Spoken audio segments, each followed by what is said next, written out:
Sometimes when a cake looks too perfect, people don't want to eat it. And no, seriously, like people feel like, oh, I don't want to slice it up, like I might ruin it. And the cake is meant to be eaten, so. I'm Chef Baba Ibaseta Benedicto from Nono's. And today I'm going to be making a New York style cheesecake with fresh berries on top.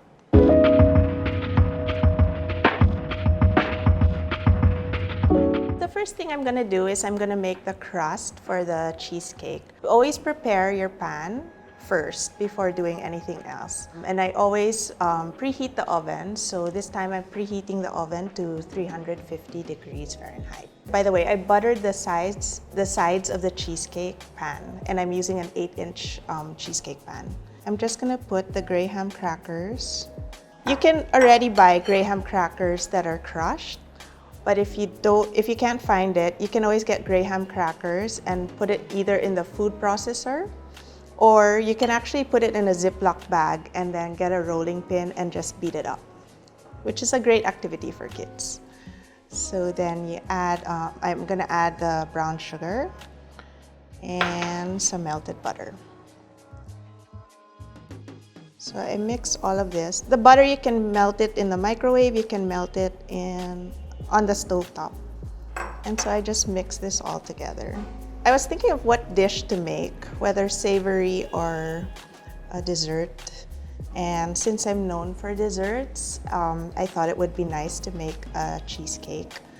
And why cheesecake? When I was studying in culinary school, I kind of got obsessed with cheesecakes for some reason.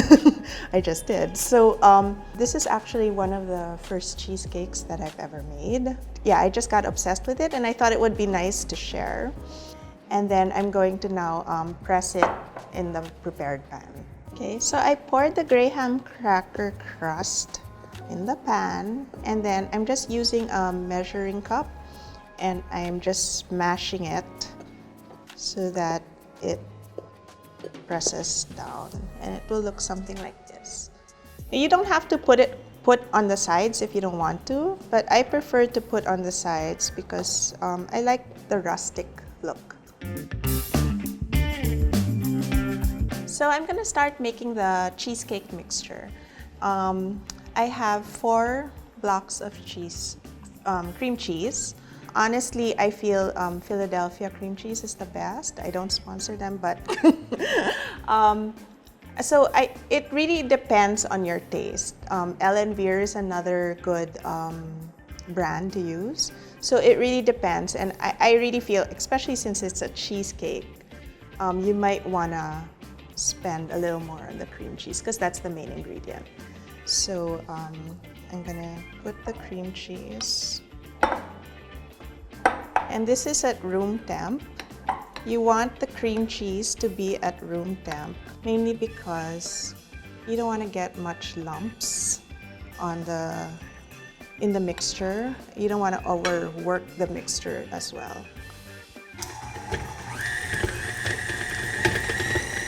Okay, then I'm gonna add 8 tablespoons of butter, again at room temp. You know it's room temp when you just like get a spatula and you can easily like cut it up. So that's a good temperature.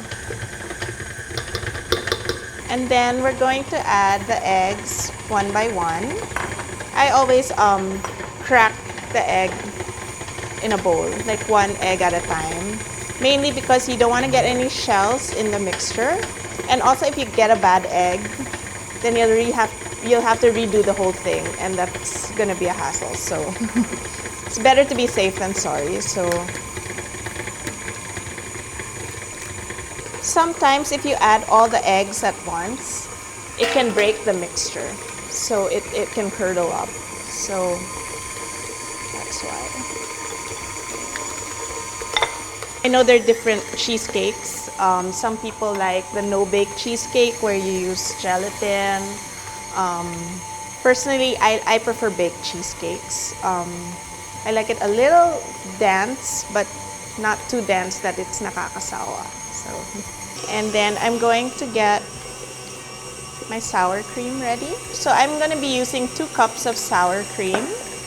And then I'm going to add sugar, cornstarch, vanilla extract, and a little lemon.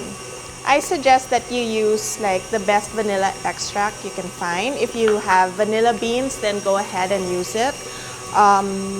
Basically, this cheesecake doesn't have much flavoring but vanilla, so if you can, use good vanilla. Okay, so I think we're ready now. I'm just gonna add the sour cream.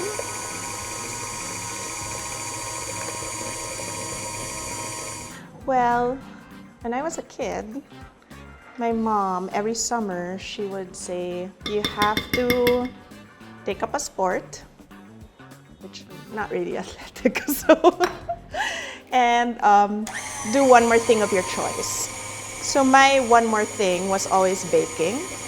I don't know, I was just really interested in baking. So I would take summer classes in, you know, like informal classes, like in someone's house, or my cousin would teach me. So that's how I started. And then when I was in college and trying to figure out what I wanted to do in life, I knew I wanted to study abroad, and I just thought, what are the things I'm good at? And I knew baking was one of them. So I decided to go to culinary school.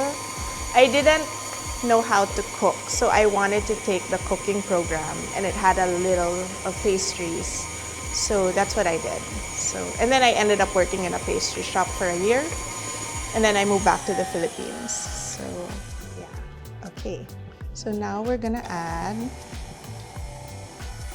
the sugar and some cornstarch.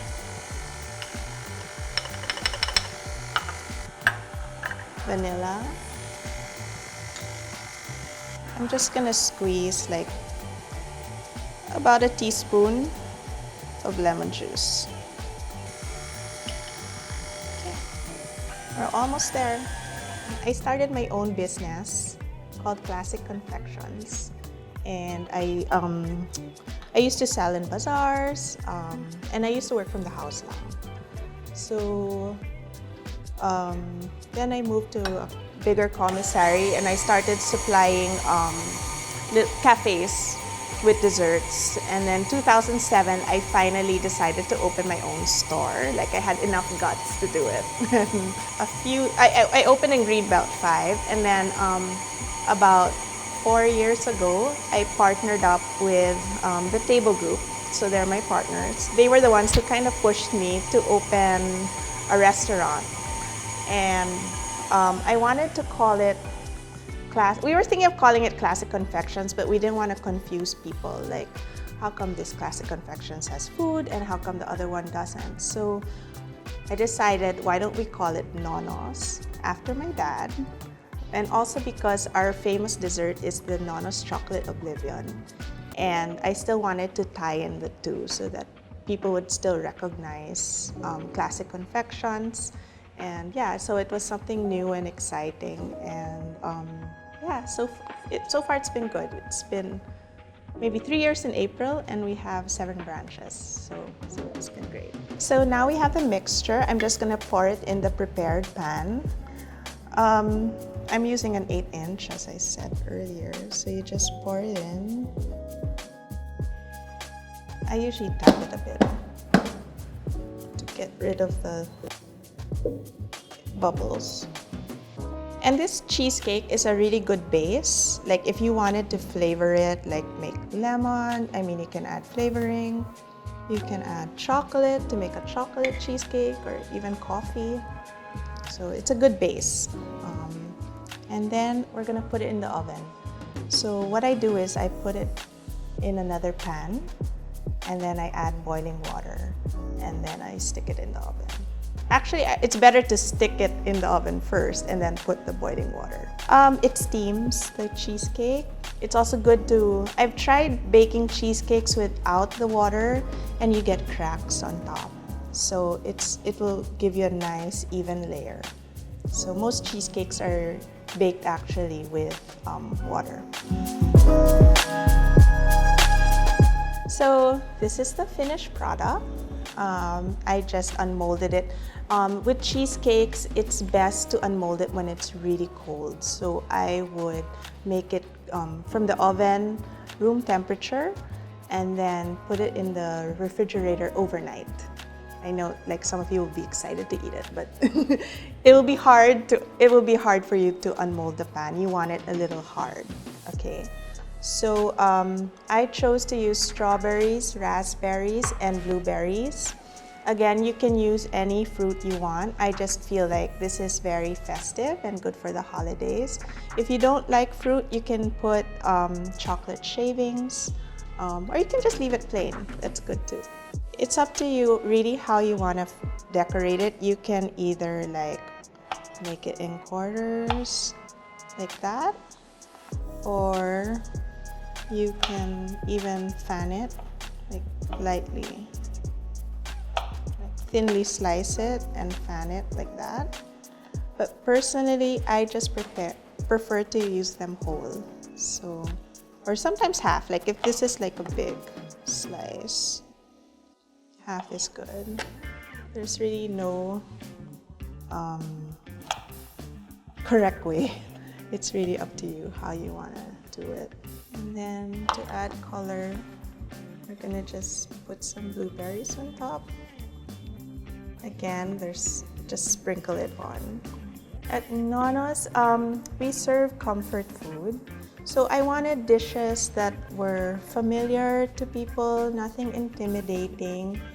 And it's actually true to my style, because if you look at what I had in classic confections, it's all like cakes that people are familiar with, like cheesecake, banana cream pie, San Serval, and so I wanted to be true to my style, and I wanted people to, you know, feel like they're at home when they're at Nono's, but of course a little elevated and nothing intimidating.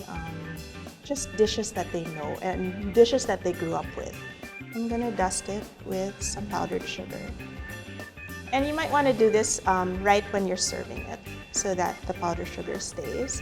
I always feel that a little dust of powdered sugar makes it a little more elegant. Dust it a bit.